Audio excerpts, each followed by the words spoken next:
वंदे गुरु परंपरां वाक्यकारं वररुचिं भाष्यकारं पतंजलिं पाणिनिं सूत्रकारं च प्रणतोऽस्मि मुनित्रयम्। मित्राणि नमो नमः। आइए, आपका स्वागत है।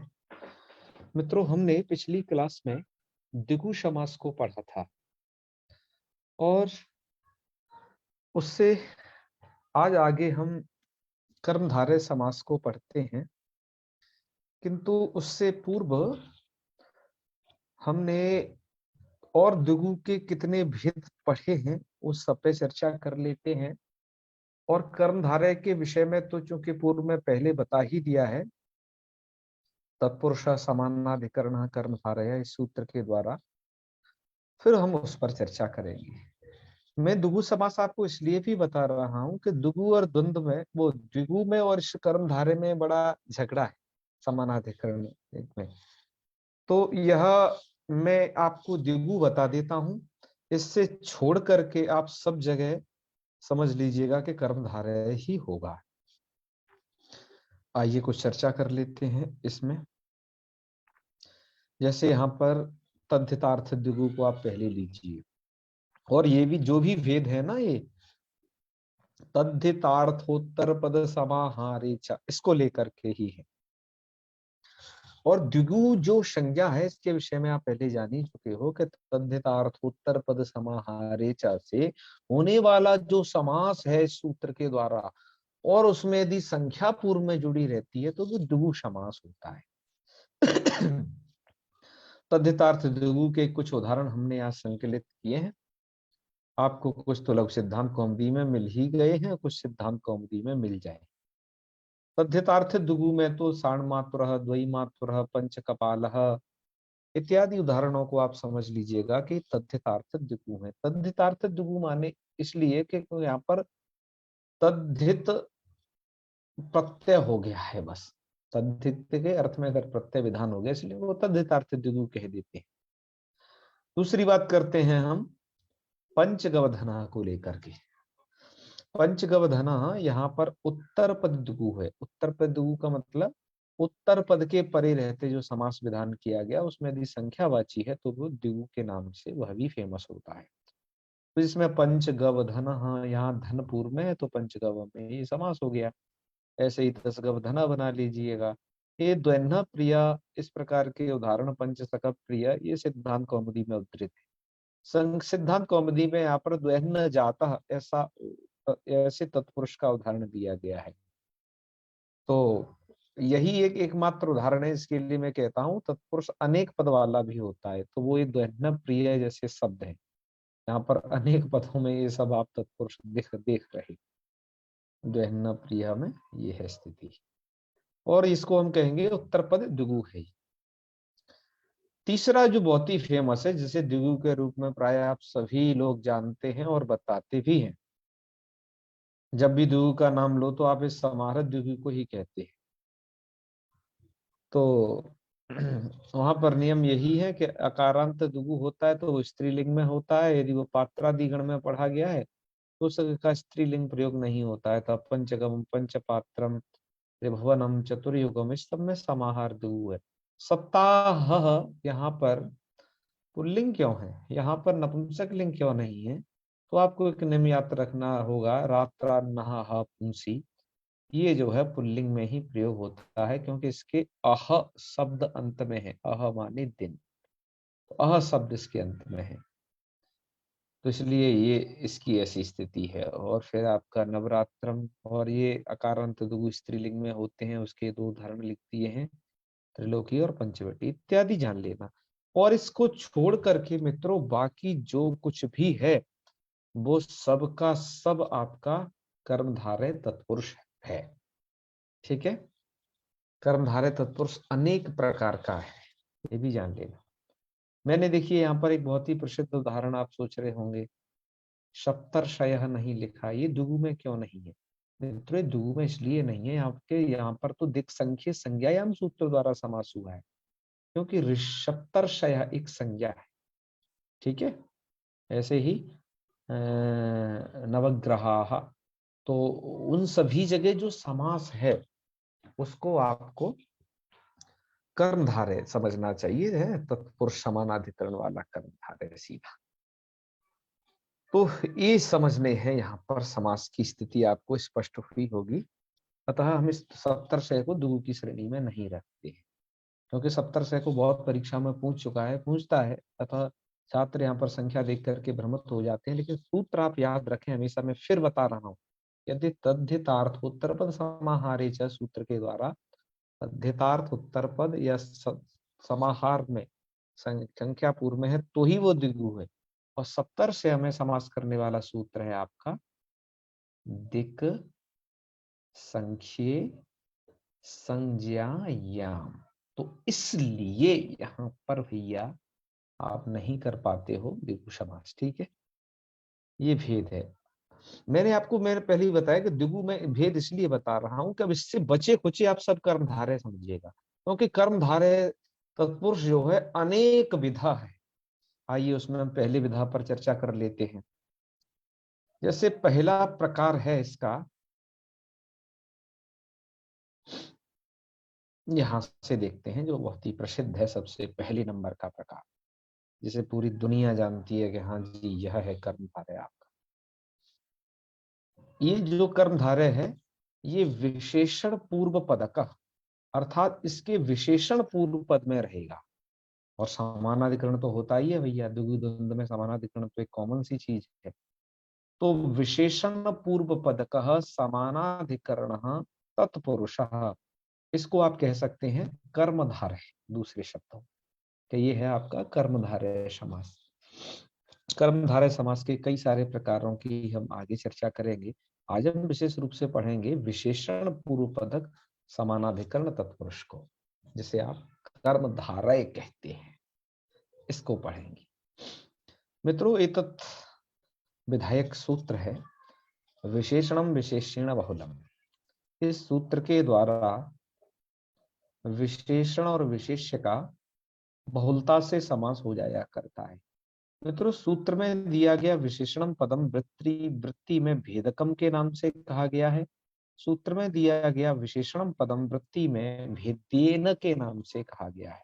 समानाधिकरण वगैरह अनुवृत्त हो रहे हैं, बहुलम सूत्र में दिया गया है, प्राक्कडारथ समासा इत्यादि से सब अनुवृत्त हो रहे हैं, तो बहुलम प्रागवत अर्थात पहले की तरह समास हो जाता है। और वो क्योंकि ये तत्पुरुष समान अधिकरण वाला है, तब वो कर्मधारय संज्ञक होता है। और पदों का भी परिचय समझ लीजिए। विशेषणम इति वर्तते प्रथमांतम पदम, और भैया विशेषण वर्तते तृतीयांतम बहुलम इत्यपि प्रथमांतम। ठीक है, तो विशेषणम विशेषण इन पदों पर ध्यान देंगे आप।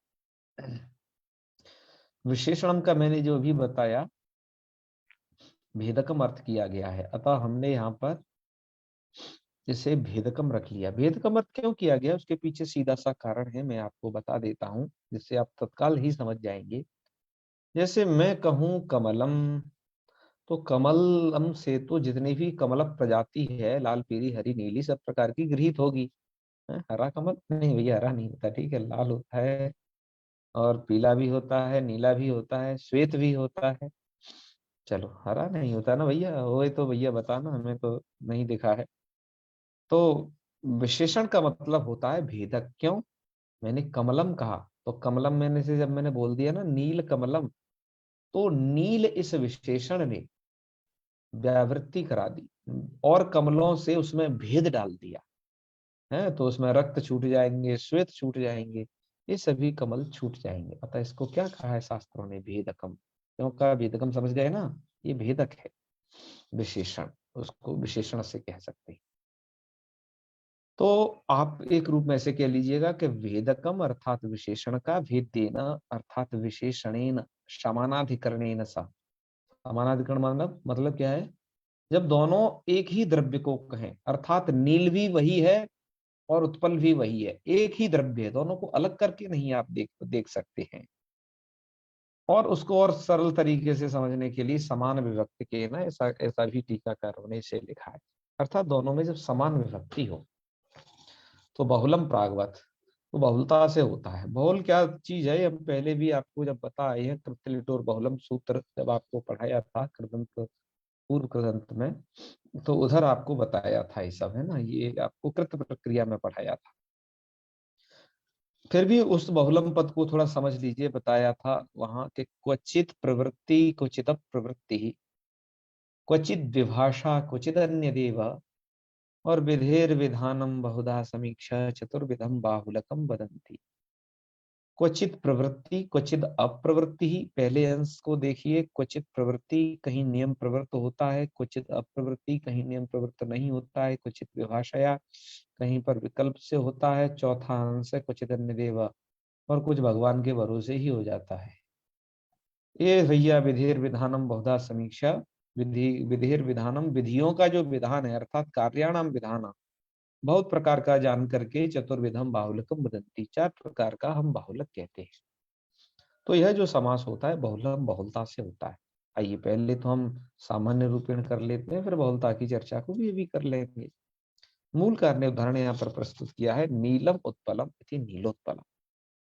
आइए, क्या ये सब चक्कर है नीलोत्पलम का? तो विग्रह कर लीजिएगा, नीलंच तद उत्पलम। अब देखिए, विग्रह को लेकर के थोड़ा सा चौकन्ना हो जाइएगा आप, जो है यहाँ आप कर्मधारय में, कर्मधारय में जो विग्रह है मित्रों कई तरीके से किया जाता है, कम से कम 10 प्रकार से तो भूमि व्याख्याकार ने ही दे दिया है। मैंने एक और दो प्रकार लिख दिए हैं, कहीं पर नीलम उत्पलम और ये नीलंच तद उत्पलम, इस तरीके से थोड़ा विग्रह में लिखे। मैं विग्रह के और भी प्रकार आपको थोड़ा सा दर्शा देता हूँ, जो कि भूमि व्याख्याकार ने यथावत लिख दीजिए। तो आइए हम चलते हैं अब सीधे भूमि व्याख्या की तरफ, और उन सब विग्रहांशों को देखते हैं, जिससे आपका वो सद्य हृदयंगम साथ ही साथ हो जाएगा। तो चलिए, ये विग्रह देखो इस तरीके से लिख रहे हैं, जैसे इन्होंने वृद्ध व्याघ्र एक लिया है, तो देखो किस किस तरीके से हम विग्रह कर सकते हैं। नीलोत्पल को थोड़ा नीचे ले लिया है, तो वृद्धश्चासौ व्याघ्र, थोड़ा यहाँ ध्यान देते चलिए। वृद्धश्चासौ व्याघ्र, यहाँ पर व्याघ्र शब्द पुल्लिंग है और असौ इसी को कहा जा रहा है, और वृद्धश्च और च यहाँ जोड़ दिया है, तो एक च इधर जोड़ करके उधर असौ जोड़ करके व्याघ्र कर सकते हैं आप। और ऐसे भी कर सकते हो, असौ की जगह और दूसरा सर्वनाम भी जोड़ सकते हो, जैसे वृद्धश्च सव्याघ्र। यहाँ पर आपने, अब वो असौ तो अधस शब्द का था ना, या आपने स जोड़ दिया। आप ऐसे भी विग्रह कर सकते हैं, वृद्धश्च यो व्याघ्र, कर सकते हैं ना, यस कर सकते हैं। तो ये 3 की कहानी तो रही भैया पुल्लिंग में, ऐसे आपको करना है। ठीक है विद्वानों, अब आ जाइए स्त्रीलिंग में विग्रह करने के प्रकार। सर्वाश्च ता अमूह कला, ये बहुवचन का है जी, अधस शब्द का, तो कला शब्द स्त्रीलिंग में। तो ये 3 जो इन्होंने प्रदर्शित किए हैं विग्रह के तरीके, ये स्त्रीलिंग शब्द के किए हैं, क्योंकि इधर उत्तर पदार्थ आपका व्याघ्र है और यहाँ पर उत्तर पदार्थ है आपका कला। अच्छा, ऐसे ही कह सकते हैं सर्वाश्चताह कला, तब भी सर्व कला बनेगा। सर्व तो यहाँ पर तत्शब्द दे दिया स्त्रीलिंग में, सर्वाश्च यह कला इति सर्व कला, ये दे सकते हैं। ठीक है, तो भैया ये स्थिति हो गई। अब आ जाइए भैया नपुंसक लिंग में, आपका ये नीलोत्पलम है, इसमें जो पढ़ा गया उत्पल शब्द है ये नपुंसक लिंग वाला है। तो इनके विग्रह के प्रकार देख लीजिए, नपुंसक लिंग के नीलंच, नीलन वादह मत समझना इसे, ये थोड़ा सा ये च लिखना चाहते थे यहाँ, लेकिन वो व जैसा हो गया है, ये थोड़ा मिस्टेक है अब हमें व्याख्या में, ये च समझे आप। तो ये है नीलन च अधः उत्पलम, आप ध्यान रखिए अधः शब्द का नपुंसक लिंग में अधः बनेगा। हाँ, तो अधः उत्पलम, और उत्पल नपुंसक लिंग है तो ऐसे अधः किया, ऐसे नीलन च तदुत्पलम, नीलन च यद उत्पलम।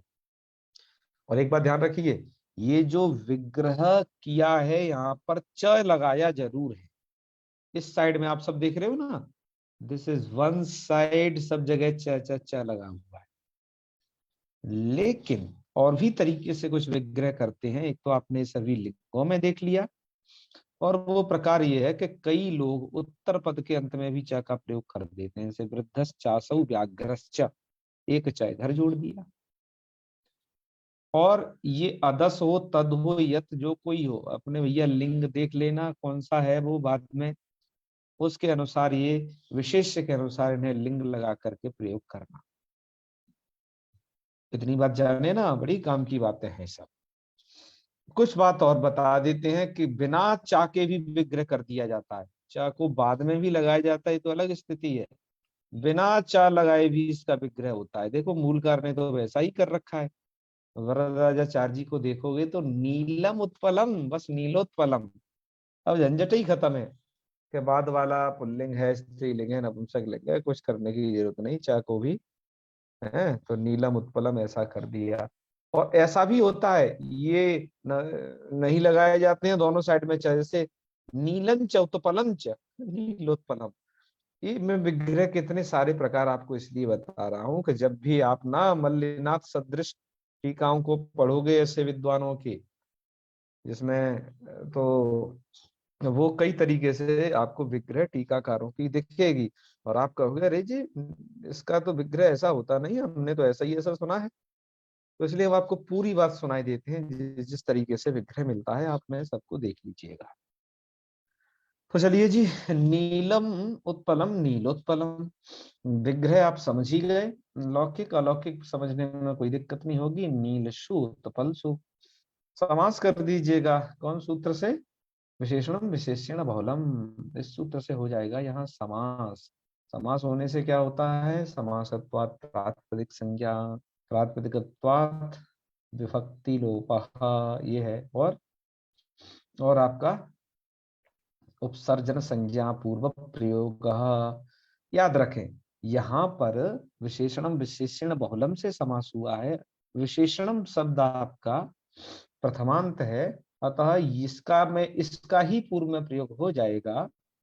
तो उत्पल विशेष्य पद है, नील विशेषण पद है, विशेषण का पूर्व प्रयोग हो जाएगा, क्योंकि विशेषणम विशेषण बहुलम इस सूत्र में समास विधायक, इस सूत्र में प्रथमांत पद है, यही समास विधायक सूत्र है यहाँ, इसमें प्रथमांत पद है विशेषणम, और तज्जन्य बोध विषय लक्ष्यस्थ है नीलसु, और इसकी हो जाएगी, उससे निर्दिष्ट है ये नीलसु, उपसर्जन संज्ञा पूर्व में प्रयोग होगा।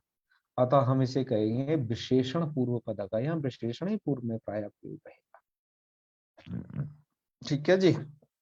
हाँ, इस वाले कर्मधारय में ऐसा रहेगा, और कर्मधारयों की अलग स्थिति है। ठीक है, और समानाधिकरण है। समानाधिकरण जानने के लिए आप समझ लीजिए, समान विभक्ति के नीलशु और उत्पलसु, समास कर दीजिए, प्रातः संज्ञा विभक्ति लोप कर दीजिए, नील उत्पल बनेगा। अब भाई क्या करें, अब गुण संधि का तो कार्य कर ही दीजिए ना, तो नीलोत्पल बन गया। ऐसा बनने के बाद अब पुनः एक देश विकृत न्याय न प्रातिपदिक संज्ञा, और उसके बाद आप ले आइएगा सुविभक्ति, तो बन जाएगा नीलोत्पल प्लस सु। सु का क्या बचता है, स। लेकिन भैया जब तक तो ये घटना घटी कि इसमें जो उत्पल शब्द है ये है नपुंसक लिंग, तो नियम ये कहता है जी परवल लिंगम द्वंद्व तत्पुरुष है, द्वंद्व और तत्पुरुष में पर पद के समान लिंग होता है, तो ये नपुंसक लिंग है, तो इसलिए हम सु के स्थान पर अब ले आए अम। स्थिति हो गई नीलोत्पल प्लस अम। फिर क्या घटना घटती घटती है, आप नपुंसक लिंग में अजंत नपुंसक लिंग की पूरी प्रक्रिया जान ही चुके हैं, पढ़ ही चुके हैं, पढ़ रहे हैं सब आप 2.5 साल से। तो बन गया ये नीलोत्पलम। ठीक है, हाँ यहाँ कोई अब दिक्कत नहीं होनी चाहिए, नीलोत्पलम बन गया। और मैंने भी नीलोत्पलम चित्र भी दे दिया, ऐसे आप समझ जाएं कि ये यही वाला। अब इस सूत्र में आया हुआ था बहुल ग्रहण।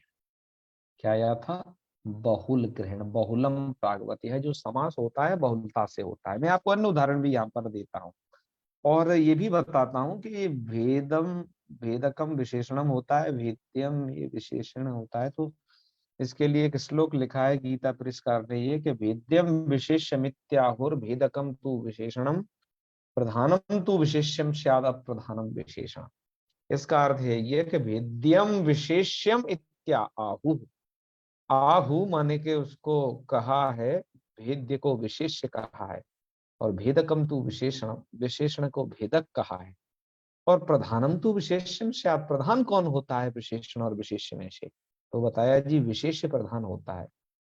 तो प्रधानम तु विशेष्यम स्यात् अप्रधानम विशेषणम, और जो अप्रधान होता है वो विशेषण होता है। और वो क्यों प्रधान और अप्रधान होते हैं उसके बाद अगला श्लोक लिखा हुआ है, वहां पर आप समझ जाइएगा। गीता पुरस्कार ने उधर उद्धृत किया है, मेरे से उद्धृत नहीं इधर किया है।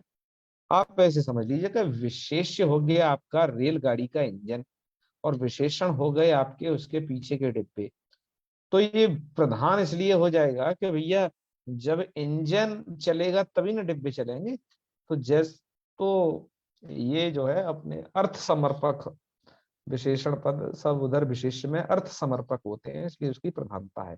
गीता पुरस्कार का ये द्वितीय श्लोक जो वहां पढ़े हैं उन्होंने टिप्पण में, उन्हें आपको देख लेना इस प्रसंग में। चलिए जी, अब आगे की और चर्चा करते हैं। नीलोत्पलम हो ही गया, अब बहुल ग्रहण पर चर्चा हो जाए थोड़ा। बहुल ग्रहणात् कुछ नित्यम। अब बहुल ग्रहण की स्थिति ये होती है कि क्वचित, तो यहाँ यहाँ पहले नीलम उत्पलम में तो देखें, नीलम उत्पलम में या तो नीलोत्पलम प्रयोग कर सकते हो, ये भी राइट। और नीलम उत्पलम या नीलंच उत्पलम या लौकिक विग्रह वाक्य प्रयोग कर सकते हो, ये भी राइट। लेकिन ये समास इस सूत्र के द्वारा होने वाला हर जगह वैकल्पिक नहीं है। बहुल ग्रहण होने से कहीं कहीं ये समास नित्य हो जाता है, और नित्य समासों की आप कंडीशन समझते ही हो कि वहां पर हम विग्रह नहीं कर सकते कि कृष्णश्च असौ सर्पश्च इति कृष्ण सर्प, ऐसा प्रयोग नहीं कर सकते हैं। कहा कि क्यों भैया नहीं कर सकते, क्योंकि ये शिष्टों की ऐसी व्यवस्था है। तो कृष्ण सर्प, अब मैं आप में से पूछता हूं, मैं पूछूंगा जी, अब तैयार रहिएगा, मैं राजेश जी से पूछता हूँ। राजेश जी, कृष्ण सर्प माने क्या होता है? बहुत ही फेमस ये प्रयोग है, लेकिन मैं इसके अर्थ को थोड़ा सा जानना चाहता हूँ। सत्यम जी बताएं। आप मेरी आवाज को सुन पा रहे होंगे ना कंटिन्यू? तो जी गुरु कृष्ण जी एक। सर्प, हाँ हाँ हाँ, मुझे तो आपसे जानना है कि कृष्ण सर्प माने क्या, बता पा रहे हैं ना? कोई भी बताएं, हमारे साथ और भी विद्वान तो जुड़े हैं ना। मैं ये पूछ इसलिए रहा हूं कि इसके मामले में गुरुजी बड़ी विचार विमर्श करते थे, अतः मैं इसलिए उसका सबका चित्र लगाया हूं आज समझाने के लिए बाकायदा। कृष्ण सर्पा माने मकन तिवारी जी? जी काला सांप। काला सांप यही होता है ना? जी। चलो अब इसको आगे बताते हैं आपको कि काला सांप ऐसा अर्थ यहाँ लेना होता तो उसको बाकायदा कृष्ण चासौ सर्पश्च ऐसा विग्रह कर सकते थे वो, और ऐसा विग्रह करके जिसका अर्थ होता काला सांप। लेकिन बात यह है कि जिसके लिए कृष्ण सर्प प्रयोग किया जाता है वो सांप काला नहीं होता है। यह इस बात पर ध्यान दें। मेरे द्वारा लगाया गया चित्र देखिए, बताओ ये काला सांप है क्या? अब नहीं। राजेश जी तो कहेंगे यस, ये काला सांप है। दरअसल बात यह है कि हम किसी भी फणधारी को काला सांप कह देते हैं, काला सांप नहीं, हम उसे कृष्ण सर्पा कह देते हैं। ठीक है, फणधारी को हम क्या कह देते हैं? कृष्ण सर्पा। तो ये वस्तुतः कृष्ण सर्प एक ऐसे सर्प में रूढ़ है जो काला नहीं होता है। इसलिए रूढ़ होने से यहां पर यह कहा जाता है कि यहाँ नित्य समास है, अर्थात कृष्ण सर्पा इसकी संज्ञा है, जो कि होता है गेहूं रंग का। क्यों जी, राजेश जी सही कहा ना? तो ये होता है गेहूं रंग का। इसको क्या बोलते हैं इंग्लिश में? स्प्रेक्टिकल कोबरा। ठीक है, ये होता है। अब यहाँ पर हम ऐसा विग्रह करके क्यों नहीं बता रहे हैं आपको, इसकी कोई हमने सिद्धि दी नहीं है। कृष्ण सर्पः में कर्म धारय है और ये कर्म धारय नित्य है। नित्य का मतलब इसको विग्रह करके अलग अलग करने की जरूरत नहीं। कृष्ण सर्प ये दोनों जुड़े हुए पद हैं और एक इस प्रकार के सर्प के लिए ऋण है जो काला होता नहीं। ठीक है, तो हम इसको कहते हैं क्या, कृष्ण सर्प। क्यों कहते हैं ऐसा, तो ये प्रायः सर्प काले होते हैं, इसलिए हम उसी बुद्धि से इसको भी कह देते हैं, पर ये वो होता नहीं है जिसके लिए प्रयोग किया जाता है। तो ये स्थिति है। इसलिए बहुल ग्रहण से कहीं कहीं ये जो कर्मधारय समास है नित्य होता है, जैसे कृष्ण सर्पा ऐसा ही प्रयोग होगा। आप इसका लौकिक अलौकिक विग्रह करने का प्रयास न करें, करेंगे भी तो वो उसके अर्थ के उचित नहीं होगा, इसलिए हम इसे नहीं कर रहे हैं। ठीक है, चलिए और वो आपको कुछ बात बताते हैं। और क्वचिन न का मतलब बहुल ग्रहण में तो बड़ी शक्ति है ना, क्वचिद अन्य देवा, और कहीं कहीं पर ये समास होता नहीं है, भले ही वो विशेषण विशेष से बने रहे। जैसे कृष्ण सर्प, इधर भी तो विशेषण विशेष थे, कृष्ण विशेषण है, सर्प विशेष है, यहाँ नित्य समास हुआ। और रामो जामदग्न्य, जामदग्न्य इति विशेष्य पदम वर्तते, राम इति विशेषण पदम वर्तते। तो विशेषणम विशेषण बहुलम से दोनों समानाधिकरण है ये, यहाँ समास होना चाहिए, दोनों समास समान विभक्तिक हैं, लेकिन यहाँ समास इसलिए नहीं होता है तिवारी जी कि यहाँ पर बहुल ग्रहण है, बहुल ग्रहण से कहीं कहीं समास नहीं होता है। तो देखो अलग ही प्रयोग होगा, आप इसे अलग अलग प्रयोग करेंगे, इसलिए रामा अलग प्रयोग किया है और जामदग्नि ने अलग प्रयोग किया है। मुझे लगता है आप इन्हें समझ चुके होगी। आइए कुछ रूप सिद्धि की तरफ बढ़ ले। संस्कृत टीकाकारों ने कैसी कही है, फिर हम इसके कुछ अन्य उदाहरणों को भी और देखें। चलिए अब हम बढ़ते हैं जी रूप सिद्धि की तरफ।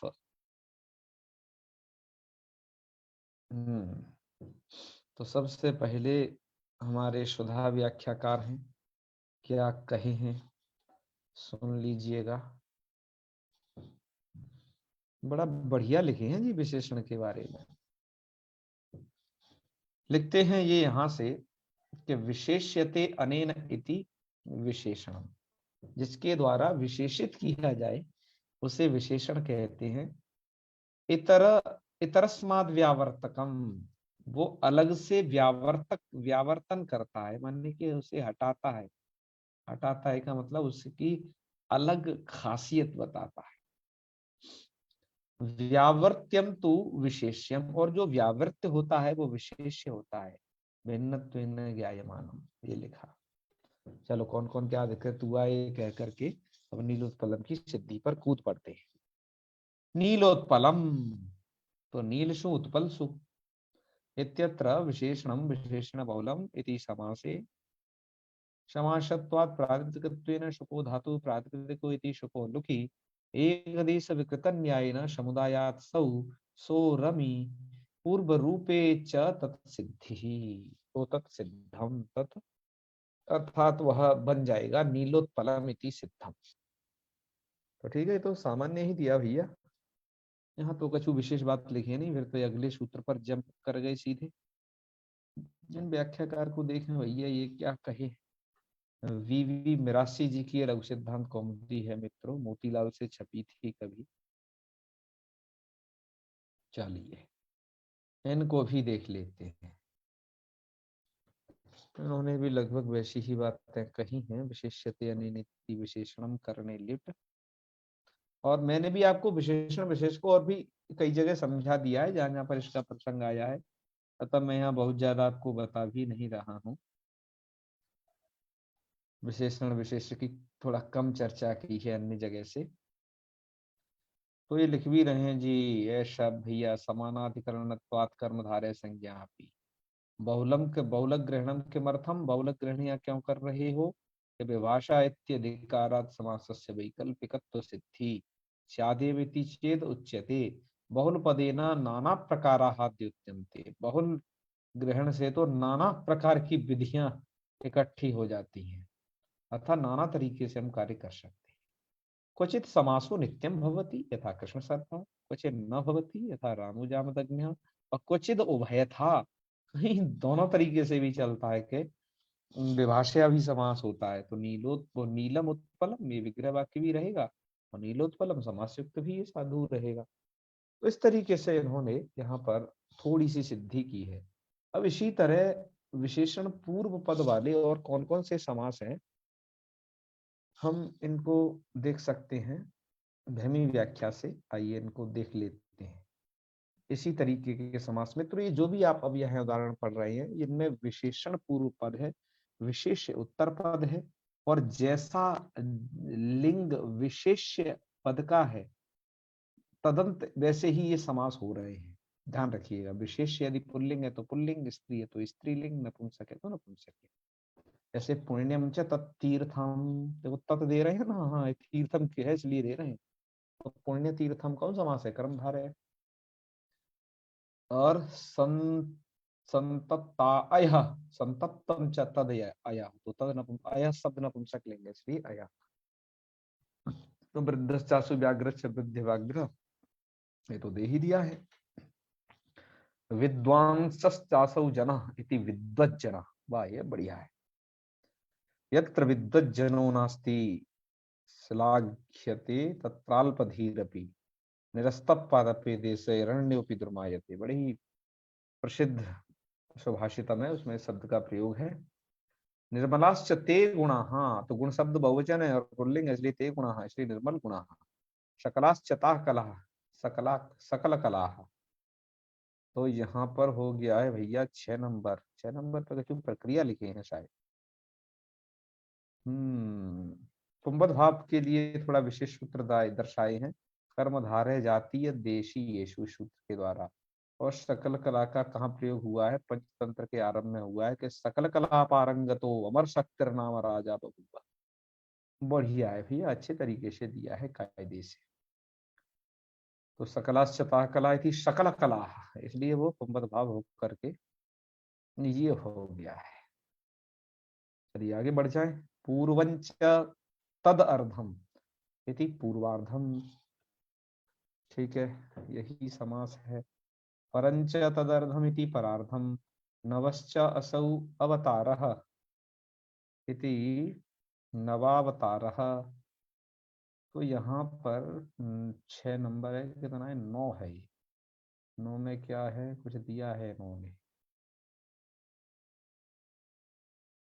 तो यहाँ पर नवश्च असौ अवतारा इति नवावतारा, ये प्रयोग है। शंतश्च ते पुरुषा इति शतपुरुषाः, महाश्चासौ वृक्षः इति महावृक्षः। रक्तंच तदुत्पलम रक्तोत्पलम, सितंच तदम्बुजम सिताम्बुजम, अखिलानि आभूषणानि इति अखिलभूषणानि। कृष्णा चासौ चतुर्दशी कृष्ण चतुर्दशी, पूर्वे चते वैयाकरणा इति पूर्व वैयाकरणा। सर्वे शैलाः इति सर्वशैलाः, ठीक है। यहाँ देखो च का प्रयोग बिना किए ही विग्रह कर दिए हैं। विग्रह कई तरीके से किया जा सकता है। तो ये इन्होंने कुछ उदाहरण आपके लिए दिए हैं। हाँ, इन उदाहरणों से आप समझ गए होंगे इस समास को कैसे कहना है। अब विशेषण और विशेष्य की और भी कुछ सारी बातें हैं जिसके विषय में मित्रों हम आपसे अगले वीडियो में चर्चा करेंगे।